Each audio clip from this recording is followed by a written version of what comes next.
we start with the Q&A, I wanted to introduce all four panelists, and I will be reading a short bio of each one. The first panelist that we have is Dr. Peter Straub. He's at Dr. University, and Peter is a PhD professor of biology and coastal zone management at Stockton University in Galloway, New Jersey. Dr. Straub research involves underwater mapping of ocean habitats with a focus on introduced structures such as artificial reefs and shipwrecks. He uses multi-beam and side-scan sonar as a remotely operated vehicle, better known as ROVs, with additional sensors, videos, chemical and physical, to survey and define underwater habitat. The next panelist we have is Dr. Pankaj Lal from Montclair State University. Dr. Lal is founding director of Clean Energy and Sustainability Analytics Center and professor of energy economics and sustainability at Montclair State University. A Presidential Early Career Award for Scientists and Engineers and NSF Careers awardee. He conducts research that explores interconnection amongst energy, technology, environment, and society. He leads energy and sustainability research, education, and workforce development initiatives, including offshore wind initiatives at the university. He leads and coordinates energy, technology, sustainability initiatives at the university, which benefits from close collaboration with government, industry, academia, and non-governmental organizations.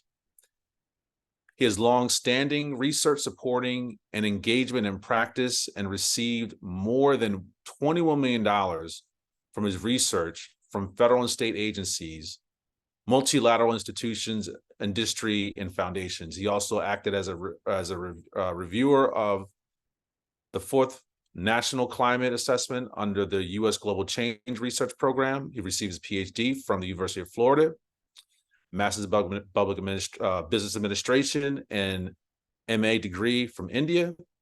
He has published more than 100 scholarly articles in peer-reviewed journals, technical reports, and books, chapters, and many more than 170 presentations, and mentored 19 doctoral students and 6 postdoctoral fellows.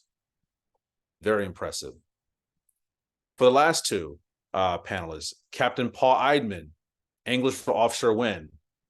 Captain Paul is a lifelong recreational angler and marine conservation advocate. Paul is the owner-operator of Monmouth County-based Real Therapy Fishing Charters and is founder of an environmental nonprofit organization called Menhaden Defenders. They've been successful in restoring this vital forage fish to our local ecosystem. Paul's participated in the film due to his ongoing advocacy efforts with offshore wind and is here today to answer any specific questions about ecosystems interactions between offshore wind, marine mammals, and our coastal environment. And to close out our last panelist, which is Sunni Vargas, who was a campaign manager with the New Jersey League of Conservation Voters. Sunni attended Monmouth University as a first-generation college student, where she received a bachelor's in political science with a concentration in international relations. As a New Jersey League of Conservation Voters campaign manager, Sunni is responsible for leading, organizing, and growing the New Jersey LCV's offshore wind and activist leads program. I'd like to thank all of the panelists for being here and participating in this discussion. We're going to go ahead and get started right now. We're about 8 minutes ahead of schedule. But like I had mentioned before, if you could send your questions to either myself, Anthony Taddeo, or Adam Nolan, we can be sure to relay those questions to me, and that way we can get any of your questions answered. But we have about 20 to 30, maybe a little longer to be able to answer questions. But before we get started, I just kind of wanted to reach out to all of the panelists to see what are your initial thoughts about this documentary film. I know that as someone myself who works with New Jersey LCV, and also one of the coordinators for the New Jersey Windworks Coalition, I'm constantly talking to folks just, pretty much daily about and making sure that people receive the right information, factual information, trying different ways to combat misinformation and make sure that folks understand, the unique opportunities we have here in New Jersey to continue to develop our offshore wind industry and make sure we're able to combat climate change and meet some of the goals around having 100% clean energy here in New Jersey. So does anyone want to start in responding to their thoughts initially about the film, and then we can go ahead and move into Q&A from there? So James, I can start since Kino is not here. So let me first give a little background.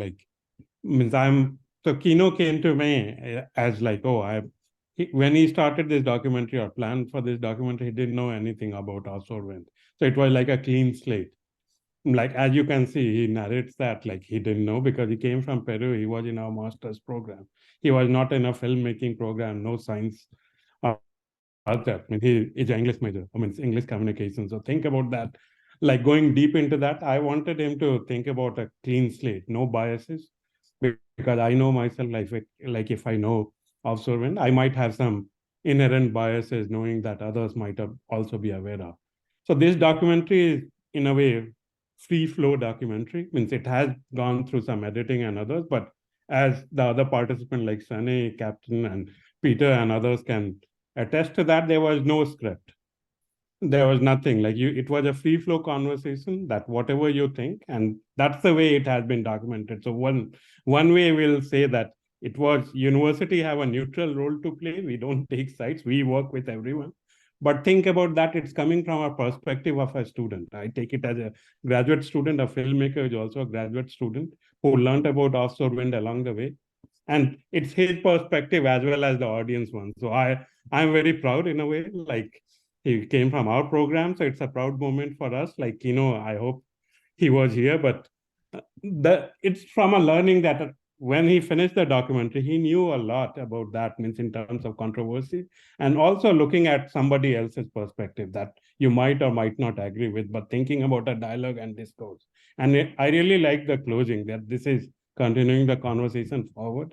This is not taking this is good, this is bad or something, but think about this can be done, this is doable, and there is like a challenge, greater challenge about climate change and energy and others being in New Jersey. So we have to do something about it. So it might be a call for action. So that is the one, like I know I took slightly longer because I'm also wanted to give a credit to Kino, means I hope he was here. And I You're look fine. As long as you like, you're fine. So that's what I had to say. And means I'll say I'm very proud of Kino, Montclair State or CSAC, the clean energy, and it was a group one, but we learned together with him. That's the way. I'm not a filmmaker, I'm a scientist per se, but I also learned along the way mentoring him. Okay, Dr. Schwab or Captain Paul or Sunny, would you like to respond at all? I'd like to, yeah, just add, just something to what Dr. Lal said. It was actually very refreshing working with Kino because he wasn't a scientist. His background was in the arts. So, he came with some very insightful questions, and he was able to frame some of the questions that people around the state were asking, and he was able to give some voice to both experts and to people who on the street, basically, who were you just didn't really know how all of this was, or why all of this was playing out. So I really want to give Kino a tip of the hat, because I think that perspective was something that, and that perspective in the film is something that is important, and that needs to be brought to the forefront before, as a society, we can move forward and tangle or deal with some of these intractable problems like climate change and sea level rise, which just they're not simple. It's not just, well, we'll do one thing and everything will be fixed. So I thought he did a good job with the film. Yeah, if I can add, and And thank you, Peter. It was really refreshing to get to know Kino and be a part of it. It definitely was an honor. I think he did such amazing work because one of the primary goals that New Jersey League of Conservation voters and our coalition, New Jersey Windworks, has been trying to do from the very beginning is talk to the public as much as we can and get them information about the projects and point them in the direction of different state or federal agency websites where you can find information, as well as the different universities across the state that are engaged in research in the space. So definitely, Kino, creating this masterpiece, as I will say, will go a long way. After tonight, I know we plan to record it and share it out, but we want to make sure this film is seen far and wide, and folks can get more information and be pointed in the right direction. And thank you, Sunny. Captain Paul, any remarks before we start the question and answer session? Yeah, no, I really enjoyed meeting him and being not only a filmmaker, but also from Peru. He was very intriguing to me. I'm totally intrigued by every Peruvian that I meet. So to me, it was a real privilege. Let's get going. Let's do it. Great. So there's several questions, more than enough questions in the chat, but I kind of wanted to just start from the point where just looking what the place where Kino was coming from as someone who was, and in Peter's words, kind of learning along the process as they were developing and building the film. So it was like an education process, right? And there's a lot of different questions that, community residents have throughout this whole entire process. But I want to first start with the first question. Anyone is open to answer this question. So when do we anticipate that the first offshore wind farm will be operational off the coast of New Jersey? I'm happy to take the first one since everyone's still a little quiet. But I know there were some recent news that there was some delays on the Ocean Wind 1 project, which is Ørsted's project. This one is going to be located about 15 miles at its closest point and 27 miles at its farthest point off the coast of Atlantic and Cape May County, New Jersey. I think originally it was hoping to be operational and plugged into the grid by the end of 2024. Now, I believe with the 8 to 10 month delays, we are looking at the end of 2025, potentially early 2026. I believe, again, they have already started some of the onshore construction for their transmission infrastructure, but any offshore construction, I think they're still awaiting some of the necessary boats to be able to carry out the actual monopiles and turbines out there to be able to build the project. But I welcome any of my fellow panelists to jump in and add to that. Yeah, I think I heard the same report, Sunny, that it's mostly supply chain issues that is slowing down the project, and probably early 2026, late 2025 before there's any operating electricity flowing, from what I understand. Thank you. And I want to direct this question towards Paul or Dr. Schwartz, please. Can you talk a little bit more about the environmental protections around building offshore wind? Because I know that both of you had touched on that throughout the documentary. Is there anything that you'd like to talk about or relay that wasn't discussed in the film?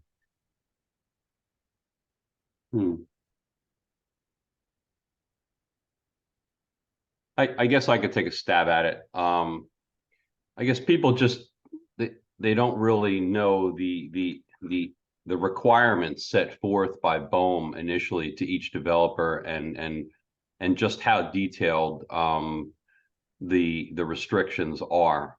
I stated in the film that, for example, there are protected species observers on board each sonar vessel right now, and they work 24/7, both in the dark and during the day, using all types of devices. I'm sure that Dr. Straub can reflect on passive acoustic type devices and things like that.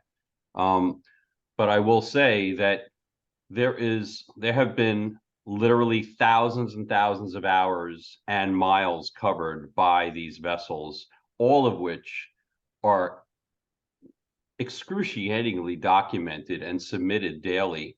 And there has not been a single incident, okay, with any animal whatsoever. It is important to note that all of the vessels make every attempt to be good citizens and stewards of the sea. So if they come upon, let's say, a deceased a deceased turtle or something that's entangled, they immediately take action and they wait on site until, you know, the proper authorities can come help that.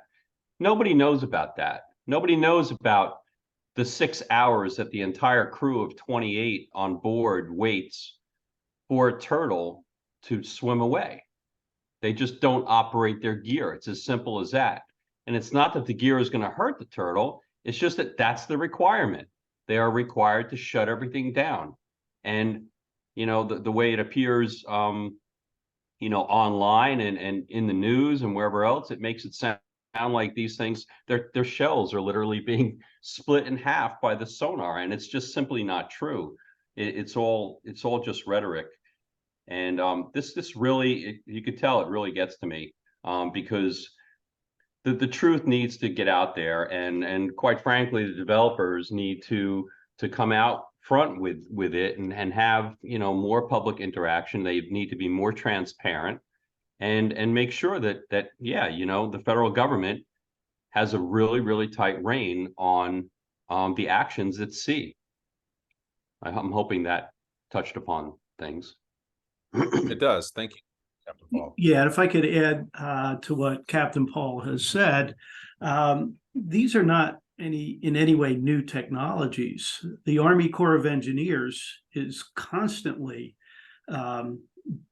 doing sonar profiles of the ship channels, and it's critical to our economy that the shipping lanes stay open.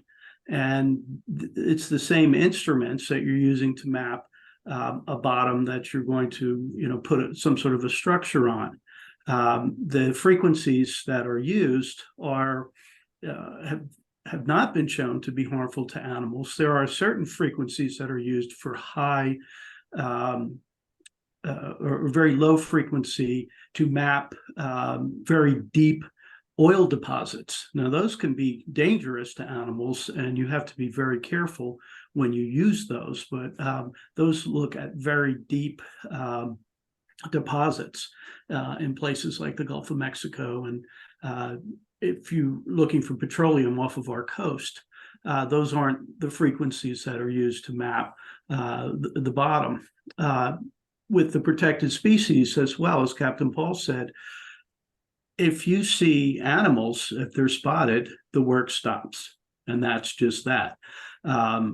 Because that's the protocol. And if you don't follow the protocol, then you lose the job. So the Protected Species Observer is a certificate that was offered at Stockton University.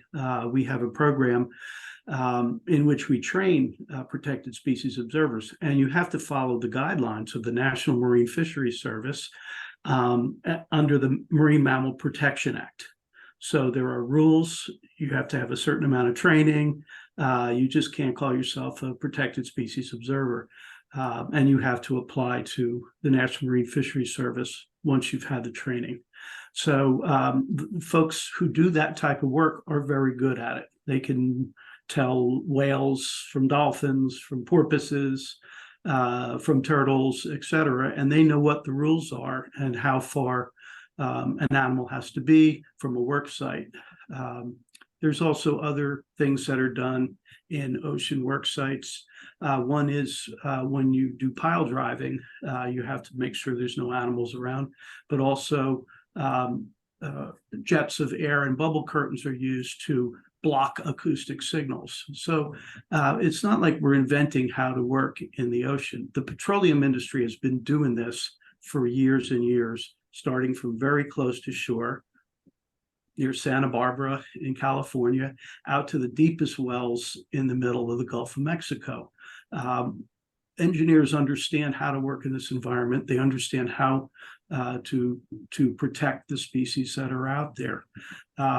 one of the concerns with petroleum, of course, and I've seen some really troubling polls where people they'd be happy to have oil wells off of our coast, and I just almost just put my hands up in concern because of the very well-known dangers of petroleum, including the blowout in the wells in the Gulf of Mexico. That type of thing is not a concern with renewable energy. So again, a lot of the techniques and technologies to build underwater have been developed for the petroleum industry, and they're going to be applied to this new industry.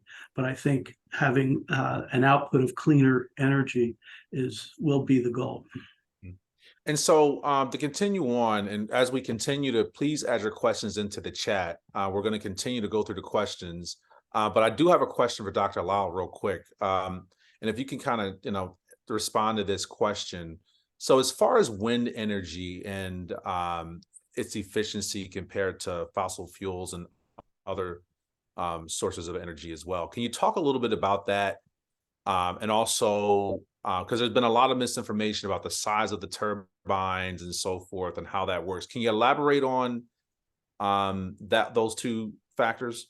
Yeah, means I'll first talk about what Peter and Captain was talking about. So a little bit of comment on that, like it's not new, and also there has been scientific advances in that side, like using a lot of, we are not thinking I'm saying general on the scientist side or the offshore wind industry side or the developer side, that it's not intrusive or invasive if they don't need to be.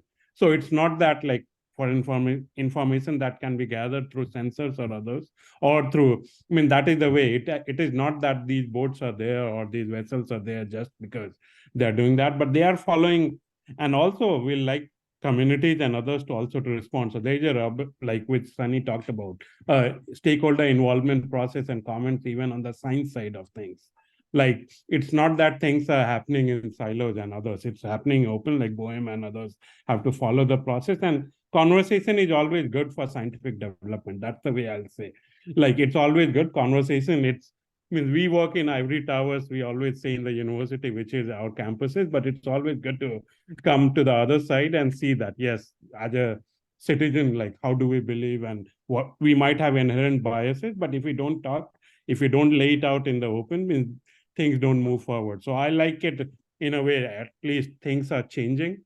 And whenever change is there is a lot of inertia, and offshore wind in itself brings a lot of that. So on the other part now, coming to what Jamie, you were saying, like when we talk about energy efficiency in a way, a traditional definition is how much you can produce using, I'll use it in simple terms, like input and output. So think about that how much are you using and how much are you producing. So I'll try to simplify, because I assume that not a lot of engineers are not here in the room. Offshore wind is one of the most efficient sources of energy, much higher than even other renewable sources. And that is also a positive and a negative. I'll talk about negative also, like what Sunny in the documentary talked about, grid interconnection, because it produces so much that you need some kind of storage or grid interconnection, because we don't have that infrastructure in New Jersey. That is the transmission network. For example, think about if you get a very large battery and you try to connect it to your television. If there is no energy, the television will not run because that might be too much. So think about that capacity has to be there. And that we are developing the transmission network. So it is one of the most efficient one. The other challenge I'll say is the seasonality of that. Like not all turbines run all the time. So thinking about that, all the turbines will be there because they are use-based. So for example, if just the Atlantic City ones, if they are running regularly, the 5 on wind turbine, which are almost on the coast, that they don't run all the time. You have to use it based on the need. And then how do you store and how do you connect? So it is one of the most efficient one. Bang for the buck is highest.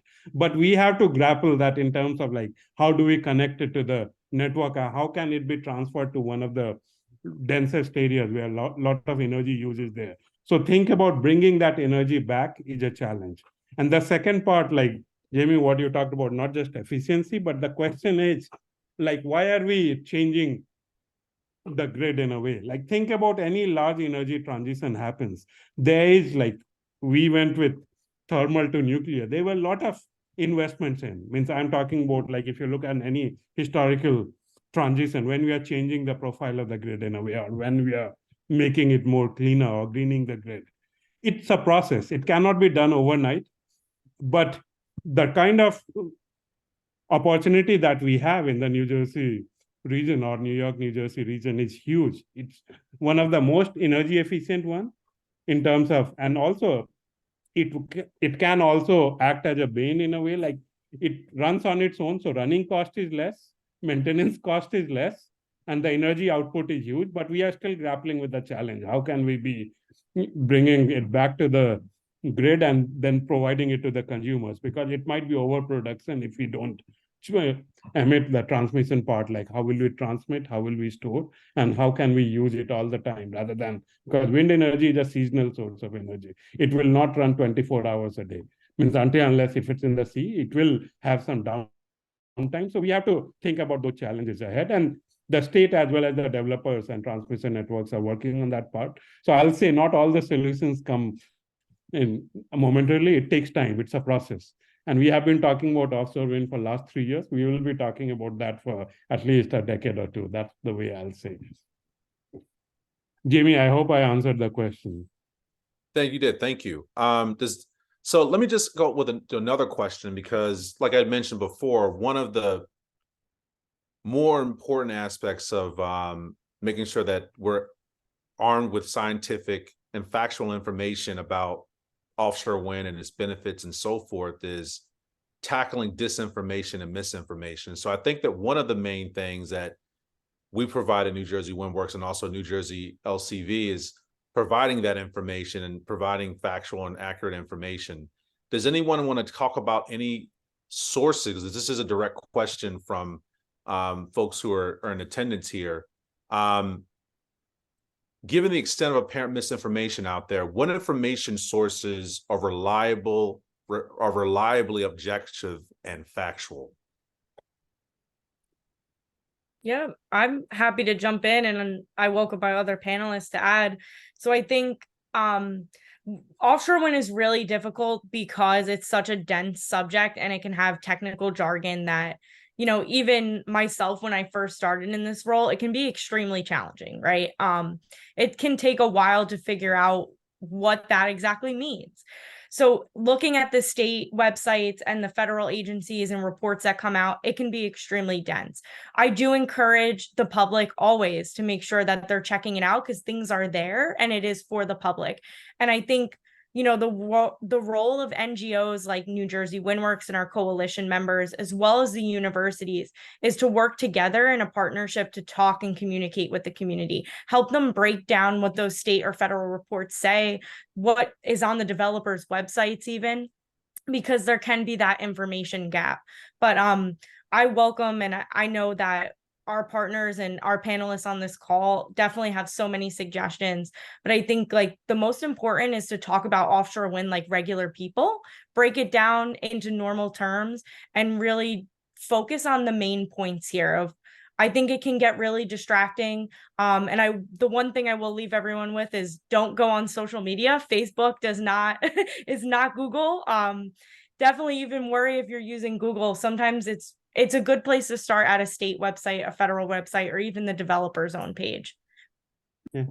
And also add to that, Sunny, like one of the things that human beings, I also talk about inherent biases. We want to believe what is our preconceived notions. I mean, that might be in alignment with what the science says or what the other party is saying, because we have all our inner biases. But thinking about that what is true means, it might be, I'll say that don't trust, like start with a question of mistrusting all information and then go into that can I prove something wrong? But proving something wrong is much more difficult than believing that, yes, it is wrong. So that is the way I'll say, like there are multiple information, federal reports, or I'll say even state reports are there. Developers, obviously, they are a party. So a lot of the people are skeptical about that. But think about which has been like peer reviewed. Like why did Sunny talk about state or federal process? Because they have to go through a very rigorous process, stakeholder feedback, peer review, or publications when we go through. It takes 1 or 2 years. It is not like a lot of concerted effort to move towards that. But I'll say not all the questions will be answered. But think about doing due diligence in terms of when scientific misinformation is there or any misinformation is there, then it has to be a process. Don't start with a step of like mistrust regarding any of the question, but try to prove that why are you mistrusting that, and then can you prove it wrong based on other information, and then look at the sources of information, that which information is great literature, which might be somebody's social media post, which might be a newspaper article, again not a lot of peer reviewed but some level of review, and then look at the reports and others which are scientifically proven, not just by one person but the one who writes it, like multiple anonymous reviewers go through it, comment on it, credit, rip it apart, and then it goes through the process. So that way, you will not find answer to all peer reviewed information at one place or other. So look at that and think about being a logical warrior. Fighting against misinformation is a process.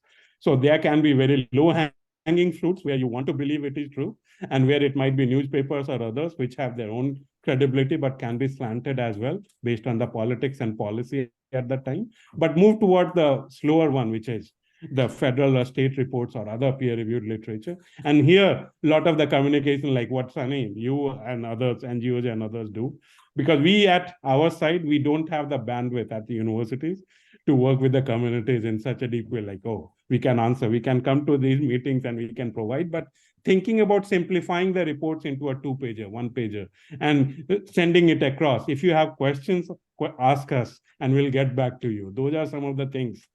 Is a much better way to thinking like, oh, people, this is the right source, this is the wrong source. Because we will have the paper that I read might not be the best one, but I like it because I've been reading it since childhood. So I might be a fan of that. Might be because Thank of you, Dr. Lal. Yep. Thank you, Dr. Lal. So moving on, there's another question that's in the chat that I wanted to see if anybody would be wanting to or willing to respond to. And this is a good question. Does the electricity that's produced in the turbines that are offshore and at sea, going onto land and being transmitted into the grid, possess any higher or different risk than fossil fuel powered electricity that's being used permanently? I hope I read that question right. Do any of the panelists understand that question at all? But I just thought that was an interesting question. I think the core of the question is there any greater risk from electricity that's produced from wind turbines that are offshore compared to fossil fuel power that's produced?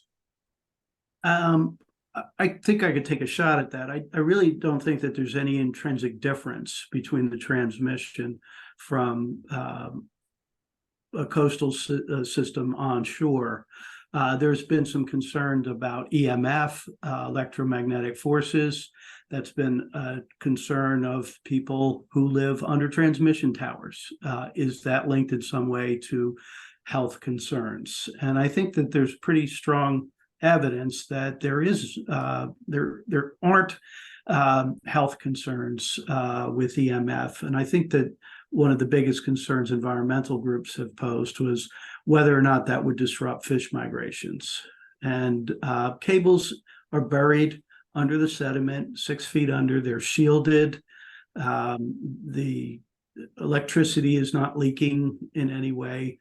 The EMFs basically are shielded. So I don't think that that's a huge concern, although there's room for studies to look further at that. There's some small body of evidence that there's a large body of evidence that fish are sensitive to electrical signals, in particular sharks. But those are very small electrical signals within their lateral lines, which are sensing their environment. But there's not a lot of evidence that that's going to affect any migration of fish. And adding to Peter, because he talked about the generation risk, like how do you generate electricity?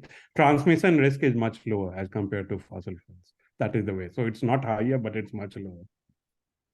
because transmission, when you transmit the electrons, does not know where it comes from, but because the grid comes in, I'm assuming it will be when the distribution is on. So it's much lower than some of the fossil fuel based sources, because we are looking at something what we call the different models are there, like radial or others, but it's much lower overall as compared to fossil fuels. And I'm looking at the existing fossil fuel ones.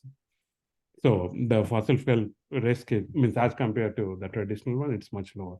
And generation risks is also minimal. Like Peter, I'm trying to simplify in terms of if you put the generation risk, it's much lower, and transmission risk is much lower.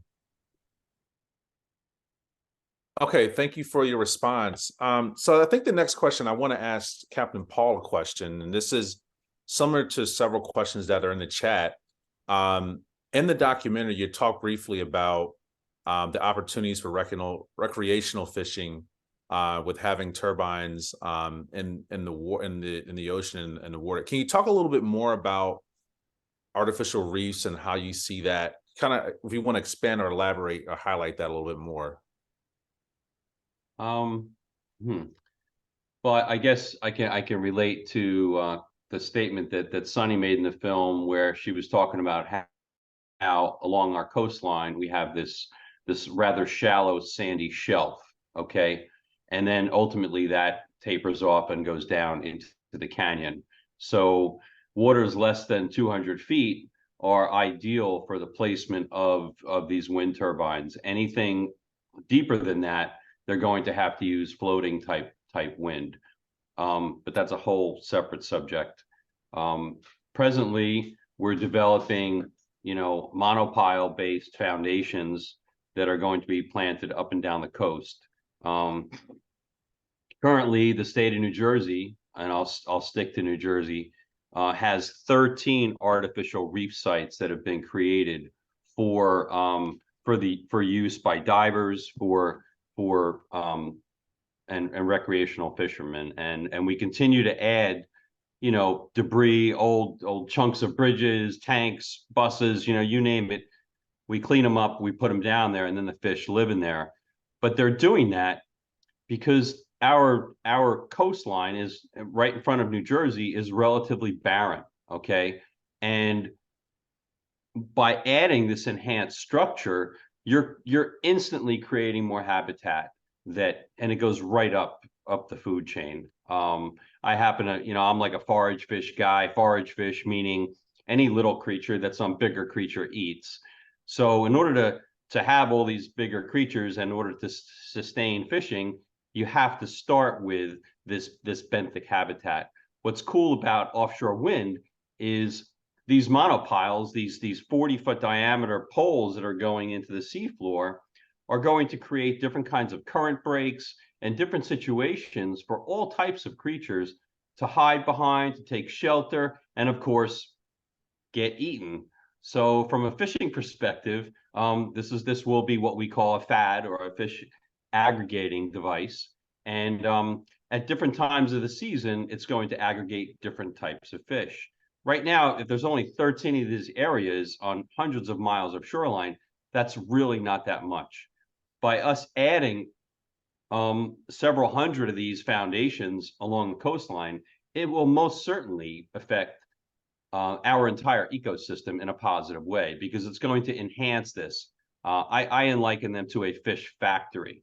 I think that right now we're seeing a lot of fish from all over the states, especially the South, move northward.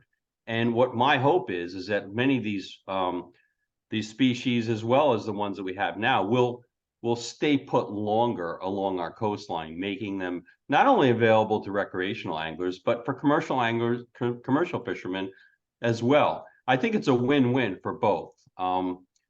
Does that get to the point of the question? I'm sorry, I think it does, Cap. Board, but I'm trying to.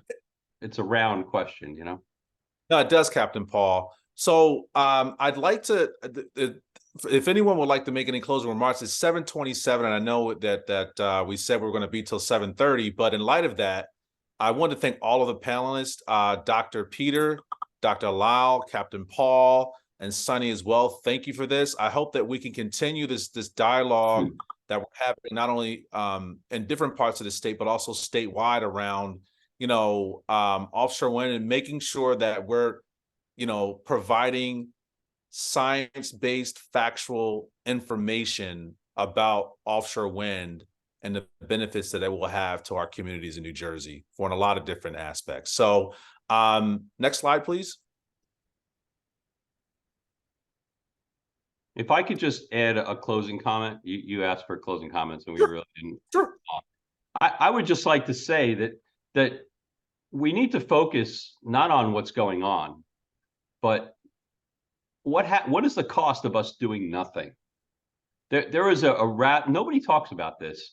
There is a very, very significant cost to continuing with status quo, to continuing burning things to make electricity. And to me, offshore wind represents the opposite of all that. We have to do whatever we can as soon as possible to stop the burning, to convert as many homes and cars to using electricity that's generated by renewable energy, so we decrease this pollution in our air and our water. And in turn, that will make our ecosystem healthier. Amen, Captain Paul. Does anyone else have any other closing remarks? And then I'm going to go ahead and close things out, unless anyone else has anything else to say. Yeah, just a quick comment. Like, we are doing a project where we are assessing the recreational fishermen's socioeconomic impact. So there will be 2 surveys that will go to all the anglers registered in NJDEP database, one this year and another one next year, which will go from the DEP side. So we encourage whoever is there to respond to those surveys, because those are like scientific surveys which can help us get more concrete information because of how people are fishing right now, recreational fishermen. And Captain, I'll reach out to you separately for that, but also Sunny and others. Like, we'll need your help in higher response rates this year and next year. The more responses are there, the better estimates are there, like what kind of impact will be. So that's a request, not a closing statement. So I hope, and that deals with recreational fishermen in New Jersey. And if I could echo what Captain Paul said, the cost of doing nothing is going to increase exponentially. And we all love the Jersey Shore. And I don't think that anyone on either side wants to see the Jersey Shore get harmed. But if we don't do something, the Jersey Shore will retreat 30 miles inland, and there won't be a Jersey Shore like we have right now. So it's up to our generation to do something.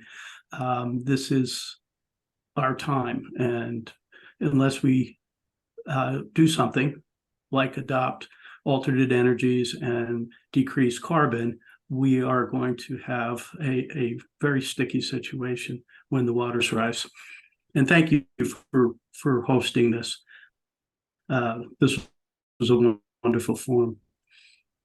Thank you, Dr. Peter. Thank you, everyone else. And thanks all code with more information, just actions that you could take and support responsibly developed offshore wind. Next slide, please. Here's some information with the New Jersey Windworks website, as you can see, which is the first image on the left with the website there. Also the Facebook page for the New Jersey Windworks Facebook page, our Twitter feed, and also my email address is there as well in case you have any other questions or would like to get involved or know more information about offshore wind here in New Jersey. I believe that's the last slide. Again, thank you for everyone for coming. We hope that this continues the viable public discussion around offshore wind and the steps that we need to take to address climate change and make sure that we're receiving our energy from clean energy sources. Thank you, everyone. Have a good night. And thanks for joining us. Thank you, everybody.